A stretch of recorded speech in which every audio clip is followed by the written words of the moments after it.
우리 옆에 계신 분을 한번 인사하면 좋겠습니다. 새해를 맞이해서 또 우리가 2025년 처음 만난 분들이죠. 그 의미가 있습니다. 뜻이 있어요. 옆에 있는 분들 한번 축복하고 인사합시다.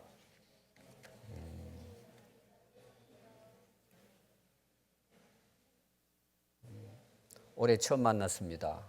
귀한 만남이죠. 제가 오늘 이 설교를 준비하면서 몇 주 전에 제가 준비를 했는데 제가 준비한 이제 이유가 있어요. 이게 설교 제목입니다. 이 내용이에요. 딱 한마디로 여러분들에게 이 설교를 하게 된 이 말씀을 읽으면서 또 묵상하면서 하게 된 여러분 이유가 뭘 것 같아요? 여러분 생각에.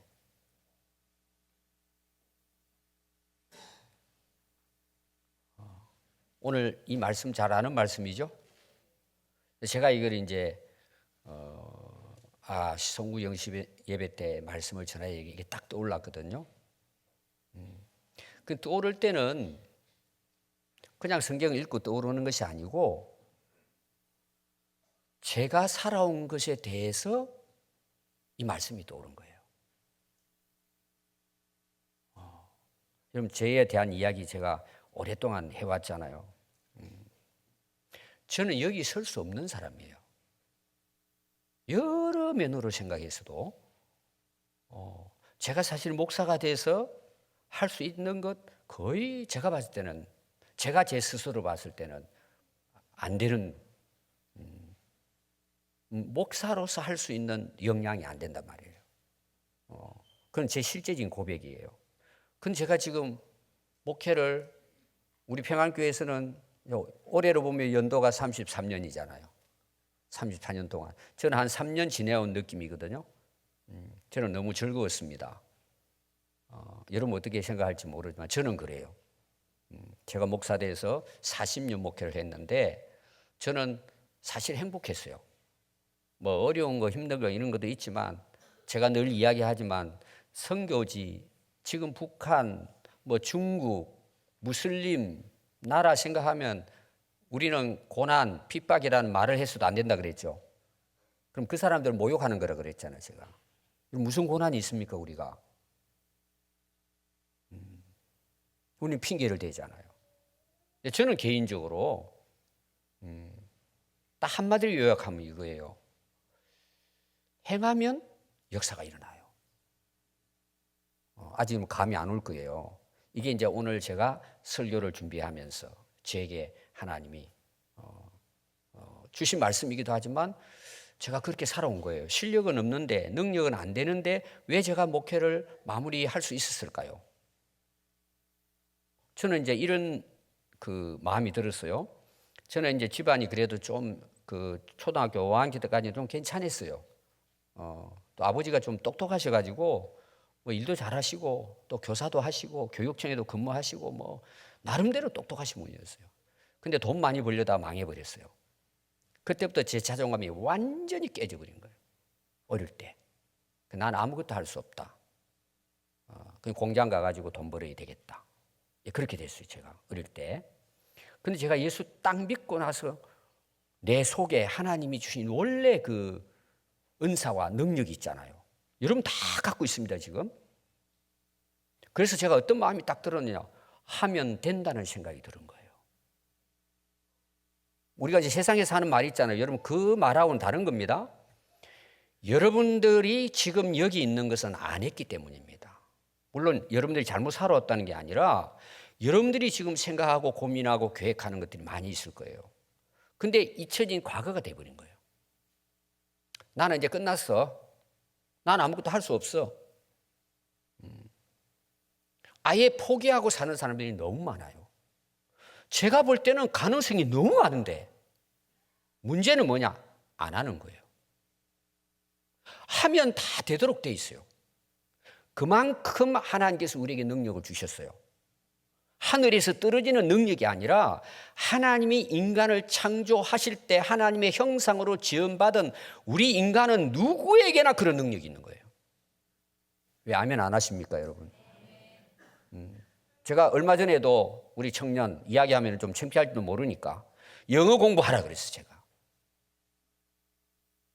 또 확인을 했어요, 제가. 좀 한대요. 지금은 그 미국 사람 만나면 마음대로 이야기할 수 있어요. 지금 이 한지가 지금 5년, 6년이 됐는데. 그럼 여러분, 영어를 공부 못할까요? 1년만 해도 됩니다, 여러분. 우리 근사님들 나이 80 되셨죠? 5년만 하면 미국 사람 만나면 영어 할 수 있습니다. 이게 이야기는 뭐냐? 여러분 속에 다 있단 말이에요, 할 수 있는 게. 근데 안 하는 거예요. 말만 하는 거예요. 생각만 하는 거예요. 포기해버린 거예요. 오늘 여기 대한 게 제가 이 말씀을 선택하고 이런 말씀 드리는 겁니다. 자, 오늘 내용이 여러분들이 그 126편 그 위에 보면은 가로 해가지고 이 내용에 대해서 배경을 설명하고 있는 내용이 나와요. 자, 126편을 한번 보십시오. 뭐라고 기록되어 있어요? 성전에 올라가는 노래 그랬어요. 오늘 말하면 예배 드릴 때 올라가는 찬송이에요. 하나님 앞에 예배 드리러 오면서 이 찬송을 불렀다는 거예요. 그럼 이 역사적인 배경이 뭐냐 하면은 이스라엘 백성들의 역사를 여러분 보면은 이렇습니다. 하나님이 이스라엘 백성들이 애굽에 있을 때 하나님께서 모세를 보내 가지고 가나안 땅을 약속합니다. 지금의 이스라엘 지역이죠. 그래서 실제로 하나님께서 이스라엘 백성들에게 약속한 가나안 땅을 그들이 차지하게 됩니다. 가서 그들이 400년 동안 애굽에서 노예 생활을 하다가 자기 땅이 생겼잖아요. 농사 지어가지고 풍요로워졌어요. 집도 지었어요. 이제는 살 판이 난 거예요. 근데 문제는 뭐냐? 제가 신명기에서 여러분 많이 설교했죠. 너희들 정신 차리라. 들어가가지고 이 말씀 꼭 지키고 살아야 된다. 모세가 계속해서 설교한 것이 신명기라 그랬잖아요. 거듭 강조했는데 풍요로워지고 살만하니까 잊어버린 거예요. 잊어버리면 어떤 현상이 딱 일어날까요? 우상숭배합니다. 우상숭배하면 어떤 일들이 벌어질까요? 신앙은 형식이만 남아버린 거예요. 그게 말라기스 내용이에요. 그래서 그 약속의 땅의 복을 받고도 이스라엘 백성들은 사실은 하나님 말씀을 잊어버리고 우상숭배하고 망하게 된 거예요. 그래서 BC 586년에 바벨론에 의해서 침공당해가지고 예루살렘은 불타버리고 왕과 귀족과 기술자들은 전부 애굽의 노예로 끌고 와버린 거예요. 그때 이스라엘 역사는 멸망이에요. 역사 속에 그 나라가 사라져버렸어요. 그리고 하나님께서 선지자들을 통해서 70년 후에 다시 돌아오게 될 것이다. 그래서 바벨론에 끌려간 여러분이 잘 아는 다니엘 알죠? 다니엘서 나오잖아요. 그런 일들이 일어난 거예요. 그러니까 그들이 비로소 노예로 끌려가서 살아가면서 뭘 깨달았느냐? 딱 두 가지를 깨달았어요. 예배를 잘못 드리고 형식적으로 드렸구나. 하나님 말씀은 가지고 있지만 안 지켰구나. 그래서 우리가 나라를 잃고 망했구나. 그리고 그들이 70년 동안을 하나님 약속한 그 소망을 가지고 뭘 했을까요? 절망했을까요? 희망을 가진 거예요. 기대를 한 거예요. 그리고 그들이 정말 하나님이 약속하신 대로 70년 가까이 노예 생활하고 그들이 돌아오게 된 거예요. 돌아와서 그들이 제일 먼저 한 게 두 가지입니다. 뭘 같아요? 성전을 다시 복구합니다. 리모델링 한 거죠. 그리고 그들이 모여서 예배드리기 시작합니다. 그때 그 예배는 전에 자유롭고 편안하게 잘 먹고 잘 살 때에 그 땅에서 예배드리는 것과는 전혀 다른 예배가 된 거예요. 너무나 감동적이고 정말 살아있는 하나님이 기뻐하시는 예배를 다시 드리게 된 거예요. 그럼 예배를 그들이 들으면서 뭐에 또 관심이 있었을까요? 하나님의 말씀을 다시 그들이 읽고 배우고 광장에 모아놓고는 그게 성경 통독의 시발점이에요. 에스라가 와가지고 그 이스라엘 백성들이 회복이 됐단 말이에요. 그래서 오늘 나오는 내용은 그들이 돌아와서 70년 동안을 남의 나라에 포로로 종으로 살다가 성전을 다시 다 재건해놓고 리모델링 다 해놓고 하나님께 올라가면서 이 감격이, 이 감동이 오늘 이 찬송의 내용이란 말이에요. 자, 1절부터 제가 다시 한번 읽어드릴게요. 그 내용을 여러분들이 아시면 이제 이게 그때 불렀던 예배의 찬송이었구나. 여호와께서 시온의 포로를 돌려보내실 때에 우리는 꿈을 꾸는 것 같도다. 상상 못하는 일이 실제로 일어났단 말이에요. 꿈을 꾸는 것 같도다. 그때 우리 입에는 웃음이 가득하고 우리 혀에는 찬양이 찼었도다. 그때의 문나라가 가운데에서 말하기를, 이게 이방 나라 사람들이 말하기를, 여호와께서 그들을 위하여 큰 일을 행하였구나. 온 세상 사람들이 이스라엘 백성들을 보면서 이렇게 고백했다는 거예요. 여호와께서 우리를 위하여 큰 일을 행하셨으니 우리는 너무 기쁘도다. 여호와여 우리의 포로를 남방 시내들 같이 돌려보내소서. 이 말은 좀 애매하게 되어 있는데요, 남방 쪽에는 물이 흐르지 않는 메마른 시내가 많았어요. 근데 그게 물이 흐르는 거예요. 우리가 노예 생활하면서 깡마른 우리의 인생이 그 마른 땅에 물이 샘물이 넘쳐나듯이 우리의 삶도 처음처럼 그렇게 회복시켜 주십시오. 지금 그들이 돌아왔잖아요. 그러면서 그들이 5절 6절을 부른 거죠. 눈물을 흘리며 씨를 뿌리는 자는 기쁨으로 거두리로다. 울며 씨를 뿌리러 나가는 자는 반드시 기쁨으로 그 곡식단을 가지고 돌아오리로다. 돌아왔잖아요. 오늘 이것은 우리에게도 교훈하는 말씀이에요. 여러분 농사 짓는 거, 여러분 농사 지어 보신 분들은 알아요. 여러분 농사 짓는데 여러 가지 방법이 있습니다. 근데 제가 오늘 말씀드리려는 주제, 여기도 나오는 것이, 여러분 가장 중요한 게 뭘 같아요? 여기 지금 제가 나온 말씀을 보고 여러분 물어보는 거예요. 제가 물어보면 여기 보면 나옵니다, 답이. 자, 농사진대로 여기에서 오늘 말씀에 가장 중요한 게 뭘 같아요, 여러분? 씨를 뿌리는 거죠. 씨를 100가마니 가져 있어도 땅에 안 뿌리면은 한 톨도 열매 맺지 않습니다. 제가 아까 그 이유 이야기했죠. 이 말씀을 이제 계속 제가 풀어나갈 텐데 이렇게 생각하면 돼요. 여러분들의 창고에 벽씨가 10,000가마니가 있다고 생각합시다. 땅에 뿌리지 않으면 한 톨도 열매를 거둘 수 없습니다. 그럼 왜 엄청난 벽씨가 창고에 쌓여 있는데 가을이 되면 왜 한 톨도 거두지 못할까요? 여러분 이유가 뭐죠? 제가 우리는 어린아이가 있기 때문에 설교를 유치원생도 들으면 이해할 수 있도록 제가 설교하는 거예요. 근데 어른들이 모르면 안 되잖아요. 자, 왜 가을에 가서 한 톨도 거두들이지 못했을까요? 안 뿌렸으니까. 오늘 말씀의 핵심이 이거예요, 여러분들이. 여러분들은 지금 엄청난 씨를 갖고 있는 거예요. 그런데 안 뿌리는 거예요. 왜? 농사는 힘듭니다, 여러분. 뿌린다고 되는 건 아니죠. 그러나 시작은 어떻게 해야 돼요? 뿌려야죠. 일단 뿌려야죠. 안 뿌리는 거죠. 그래서 여러분 거기 뿌리는데 어떻게 뿌린다고 나오죠? 눈물을 흘리고 뿌린다는 거예요. 농부들이. 이 말은 뭐예요? 고생한다는 거예요. 농부는. 근데 농부는 씨를 뿌려요, 안 뿌려요? 뿌리잖아요. 왜 뿌리죠? 자기가 땀 흘리고 수고한 것에 대한 대가가 가을이 되면 수확한다는 걸 믿어요, 안 믿어요? 그러니까 힘들어도 눈물 흘리면서 어려워도 잠도 못 자면서 뿌리는 거예요. 뿌리니까 거두죠, 여러분. 근데 오늘 여러분 문제가 뭔 줄 아세요? 안 뿌리죠. 다 알고 있죠. 근데 제가 이게 이제 뭐 많은 말씀에 비유할 수 있지만 제가 이제 여러분들이 제일 어려워하는 게 뭘까를 생각해 봤어요. 우리 부모님 입장에서, 어른 입장에서 여러분 뭐가 제일 힘들까요? 여러분들이 이제 그 부모로서 살아가는 데 있어서 뭐가 제일 힘들고 정말 야, 이거 내 마음대로 안 된다. 그게 있다면 뭘까요, 여러분? 말을 좀 끝까지 좀 물어보면은 새해부터 좀 정신 바짝 차리고. 자, 진짜 여러분들 고민하고 갈등하는 게 있다면 어떤 부모는요 돌아가실 때까지 그 자식 걱정하더라고.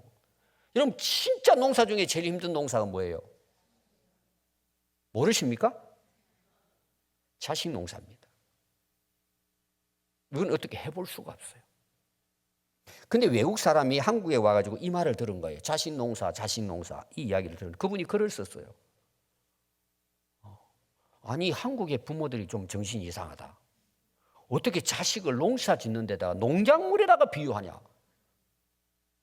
그 내용을 썼어요. 읽어보면 좀 재미있던데요. 중요한 것은 뭐냐 그러면은 부모에게 있어서의 모든 가심은 자식들에게 있습니다. 좀 쉽게 표현하면 자식 농사 잘 지었다면 그 부모는 성공한 부모님입니다. 우리나라는 특히 그렇습니다. 근데 이런 장담할 수 있습니까 누구나? 절대 이러면 쉽지 않습니다. 그럼 여러분의 인생의 진짜 최고의 농사가 자식 농사일까요? 여러분 자식 농사는 누구나 장담할 수 없어요. 많지 않을 겁니다. 그런데 희망이 있습니다. 100%는 아니지만 저는 가능성이 있다고 저는 믿는 사람입니다. 오늘 그 말씀을 여러분들에게 들으려고 합니다. 진짜 여러분들이 자식 농사를 제대로 지으려면 따라해 보겠습니다. 자기 농사 잘 짓자. 그게 해답입니다, 여러분. 제가 뭐 굉장한 뭐 교육학적이고 심리학적이고 이런 뭐 여러 가지 나오지만 아주 쉽게 제가 설명하는 거예요. 자기 농사 잘 지으면 자식 농사는 그냥 됩니다. 근데 우리 부모들은 어떨까요? 자기는 그렇게 안 살면서 자식들에게는 요구하는 거죠. 내가 공부 못했으면 자식이 또 공부하라고 막 자기 꿈을 아이들을 통해서 이루고자 하는 거죠. 가능할까 여러분? 올해부터 여러분들이 이거는 모든 삶에 해당됩니다. 여러분들이 이제 가정에서 이제 굉장히 이제 스트레스 받고 힘들어하는 것이 자식 농사잖아요. 근데 그거는 미루십시오. 첫 번째는 자기 농사 지으면 됩니다. 오늘부터 하시면 됩니다. 여러분 하나님의 관심은 자식에게 있을까요? 내 자신에게 있을까요? 내 자신에게 있어요. 하나님은 나를 농사짓기를 원하시는 거예요. 그게 포도나무와 가지 이야기예요. 여러분 내가 사람이 안 됐는데 자식이 사람 될까요? 그 자식은 태어날 때부터 부모와 함께 살아요. 보고 자라요. 본대로 사는 거예요, 여러분. 다행으로 교회 와서 은혜 받아가지고 부모보다 잘 될 수는 있지만 그거는 얼마 안 됩니다. 기본적인 것은 부모가 하나님 앞에 바로 살면 자식도 바로 삽니다. 오늘 제 결론은 뭐냐? 자기 농사 잘 짓자는 겁니다. 여러분들 누가복음 23장 26절에 보면 예수님이 십자가에 못 박히시기 위해서 십자가를 끌고 이제 골고다로 올라가십니다. 제자들은 무서워가지고 다 도망쳐 버리고 죽는 데까지 가겠습니다. 고백한 베드로도 사라져 버리고 누가 따라왔느냐? 갈릴리에서 여러분 굉장히 멉니다. 갈릴리에서 이 예루살렘까지 와가지고 예수님 십자가 못 박히기 위해서 쓰러지면서 십자가 지고 가시는 모습을 보고는 막 여인들이 뒤에서 웁니다. 막 통곡하면서 웁니다. 여러분 영화 같은 보면 그런 내용이 나오죠. 통곡 웁니다. 그 예수님이 뒤를 딱 돌아봅니다. 예수님 뭐라고 말씀하셨죠? 나를 위해 울지 말라 그랬어요. 여러분 예수님의 고통은 내 마음이 아프지만 예수님을 위해 운다고 예수님이 아무런 도움과 유익이 없습니다. 예수님하고는 아무 상관없어요. 여러분들이 뭐 고난주간 와도 예수님을 향해서 눈물을 흘리지만 여러분 예수님은 여러분들 눈물하고 아무 상관없어요. 그게 예수님의 마지막 하신 말씀이에요. 돌아보면서 여인들에게 이렇게 이야기해요. 너 자신 위해 울어. 그리고 너의 자식들 위해 울라고. 거기 먼저 예수님이 하신 말씀은 자식이 아닙니다. 너 자신을 돌아보고 울으라는 거예요. 여러분. 도대체 너희들이 나를 따라온다고 하면서 너희들이 정말 나를 믿고 따라오느냐는 거죠. 여러분 그게 안 되는데 자식들에게 요구할 수 있을까요? 그냥 말만 하는 거죠. 여러분 아이들이 나이만 조금 먹으면요 다 합니다. 우리 부모는 진짜 집사인지 가짜 집사인지 다 합니다. 여러분. 여러분 모를 것 같죠? 다 알고 있습니다. 그런 교회를 누가 옵니까 여러분? 오늘 내가 우리 아이들 모아놓고 이야기하고 물어보면 상당히 많은 아이들이 이야기할 거예요. 우리 아빠는 집사 아니에요. 잡사예요. 인정할 수 없어요. 그래서 여러분 미국 같은 나라에는 장로를 세우잖아요. 설문조사를 하는데 가족들에게 편지를 보냅니다. 설문지를 보내요. 거기에다가 체크를 하는 거죠. 너희 아버지 장로돼도 되냐? 마누라부터 해가지고 딱 해가지고 목사님이 드리면 그게 거의 결정적인 겁니다. 근데 거기 보면은 우리 아빠는 제가 존경하는 아빠입니다. 우리 엄마, 나는 엄마처럼 살고 싶어요. 여러분, 그 부모는 정말 훌륭한 자녀를 양육한 겁니다. 여러분 한번 돌아보십시오. 올해부터는 여러분들이 순서를 바꾸세요. 자식이 먼저가 아닙니다. 누가 먼저가 돼야 돼요? 내가 먼저가 돼야 되는 거예요. 나를 위해 울으란 말이에요. 그러면 자식도 변화됩니다. 자식이 변화되면 어떤 일이 일어날까요? 교회와 사회도 변화됩니다. 그들이 하나님 나라를 세워가고 지금 우리나라 이 혼란기에 그들이 어느 위치에 있든지 우리나라를 바르게 세우는 인물로 하나님께로부터 쓰임 받습니다. 근데 가정이 엉망이 되어버리면 사회도 엉망이 됩니다. 여러분 지금 우리나라를 힘들게 하는 사람들 가정을 한번 여러분 가서 공부해 보십시오. 거의 부모에게 문제가 있습니다. 아무리 좋은 대학을 나오고 권력을 가지고 재벌이 됐다 할지라도 절대 여러분 사회에 국민을 위해 공헌할 수 없습니다. 다 자기 착복하려고 하지. 그게 나라가 어려워지는 거죠. 여러분 자신을 위해 우십시오. 오늘부터. 그러면요 누가 인정하느냐? 아이들이 인정해요. 누가 자식들을 병들게 하는 줄 아세요? 부모가 병들게 해요.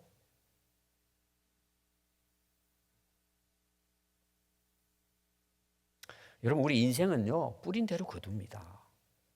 심은 대로 거두는 겁니다. 여러분 뿌린 만큼 거둡니다. 뭘 뿌리느냐에 따라서 열매를 맺습니다. 아니 여러분 다 썩은 껍데기 씨를 뿌려놓고 가을에 가가지고 풍작을 기대한다면 그건 도둑놈 심보죠.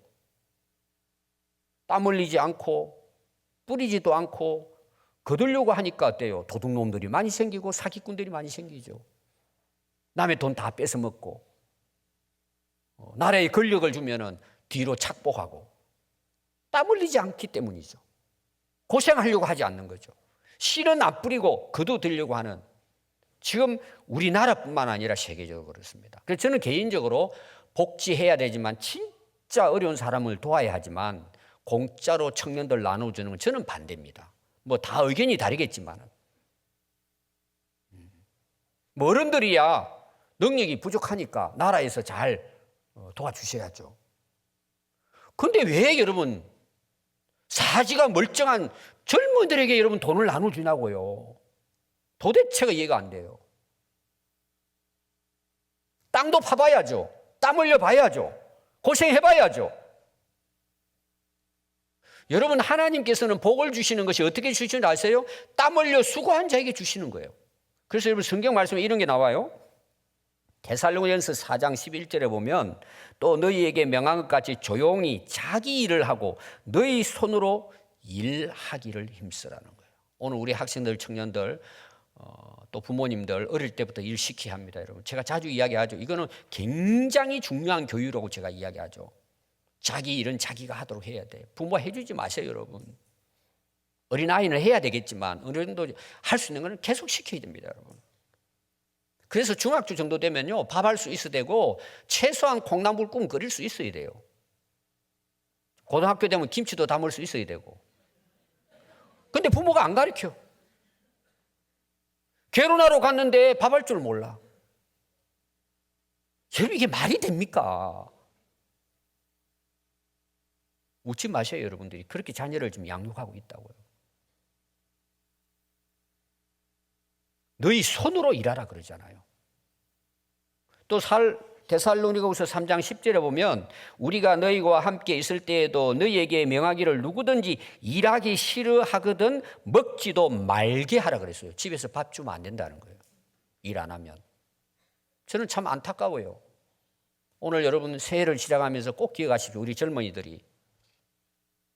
아직 내가 직장을 얻지 못했어요. 좋은 직장 얻으려고 기도하고 준비해야 되겠죠.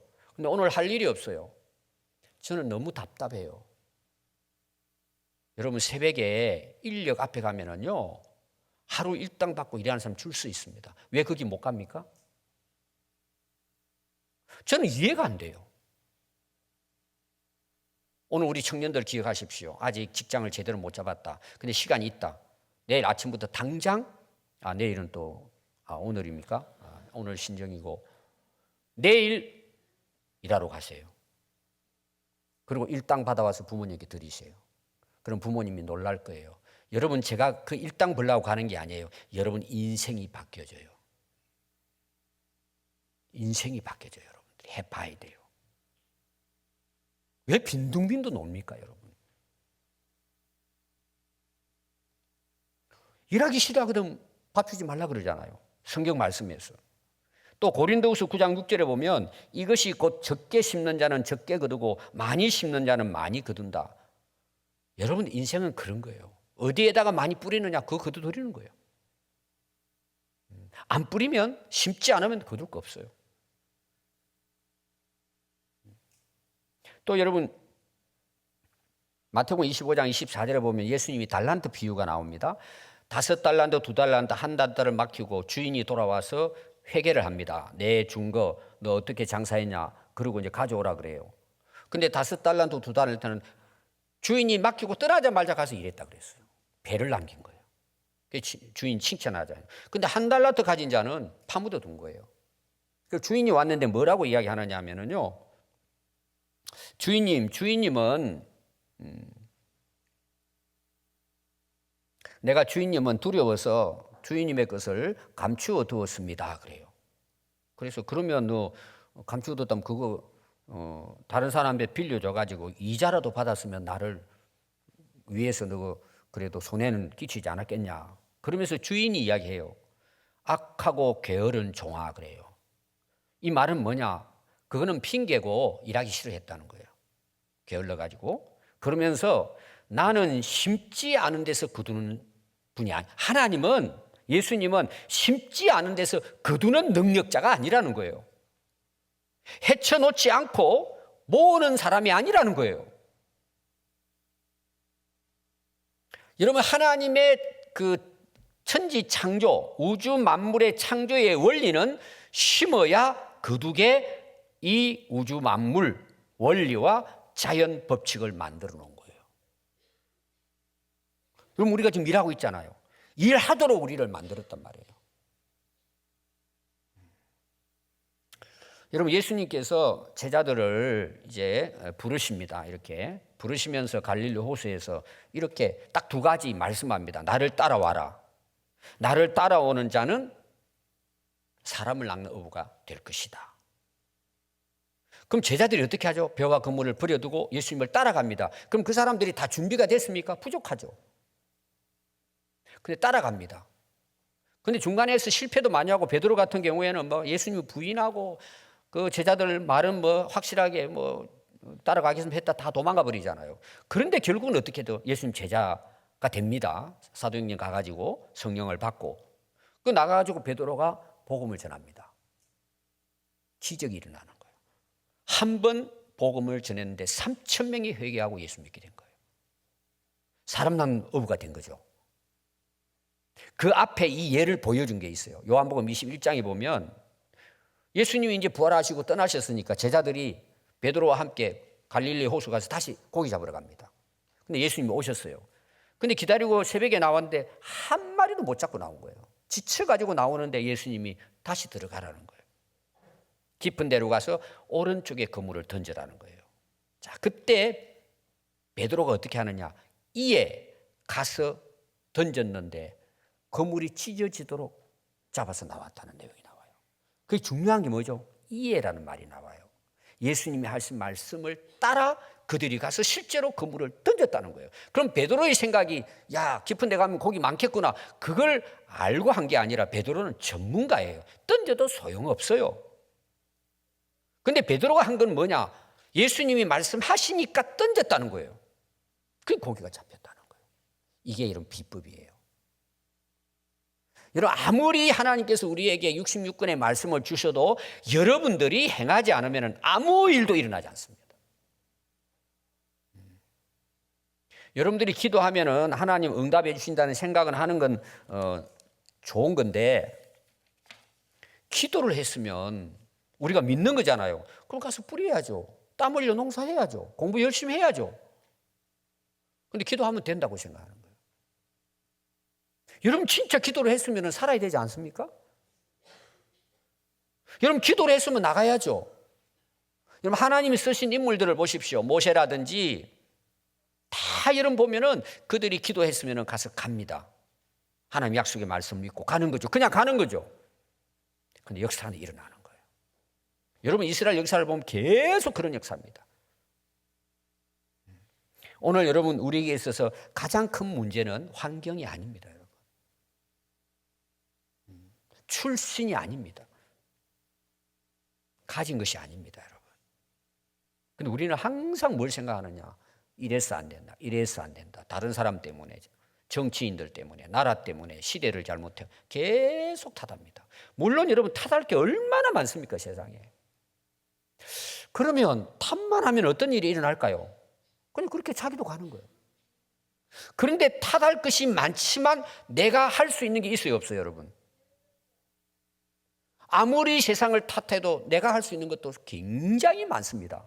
그런데 진짜 믿음의 사람은 그걸 합니다. 제가 이제 아까 이야기하다 말았는데, 제가 이제 교회를 시작하면서 저는 제 나름대로 제자 훈련과 선교를 목표를 두고 목회해야 되겠다. 그리고 저는 개척을 의도적으로 시작을 했습니다. 여러 가지 이제 일이 있는데, 저는 이제 좋은 데 있으면 뭐 경험도 없고 젊었으니까 배우러 갔어요. 부산까지 가고 서울까지 가서 계속 배웠습니다. 하여튼 성경을 배우는 데라면 제가 가능하면 가서 배우려고 노력을 했어요. 근데 저는 이제 특징이 하나 있는데 뭐냐 그러면, 제가 원래 뭐 그렇게 대단한 사람도 아닙니다. 저는 가서 배워왔잖아요. 배워온 것은 저 자신을 위한 것도 있지만 성도들을 위해서 배우러 가는 거잖아요. 가서 저는 배우러 가면은요 처음부터 끝까지 매물을 다 합니다. 왜냐하면 잊어버리니까. 가져와서 그대로 제가 가르치기 위해서 저는 뭐 진짜 뭐 한 번도 졸지 않고 저는 막 집중합니다. 그 왔잖아요. 저는 어떻게 하는 줄 아세요? 다음 날부터 불러놓고 가르쳤어요. 이게 우리 교회 32년의 제자 훈련이에요. 하니까 되는 거예요. 근데 많은 분들은 제가 하는 거 보고 와서 이제 우리 교회에서 배우기도 하고 또 제가 가서 가르치기도 했는데요. 결론은 뭔지 아세요? 안 합니다. 그렇게 해서 되냐는 거죠. 아직 준비도 덜 됐다 그러고 안 합니다. 안 하는 사람은 지금도 안 합니다. 그러고는 그냥 답습합니다. 여러분 저는 특별하지 않습니다. 그냥 저는 해요. 여러분 이게 중요한, 저는 그냥 해요. 왜 아멘이 없습니까 여러분? 그냥 하세요.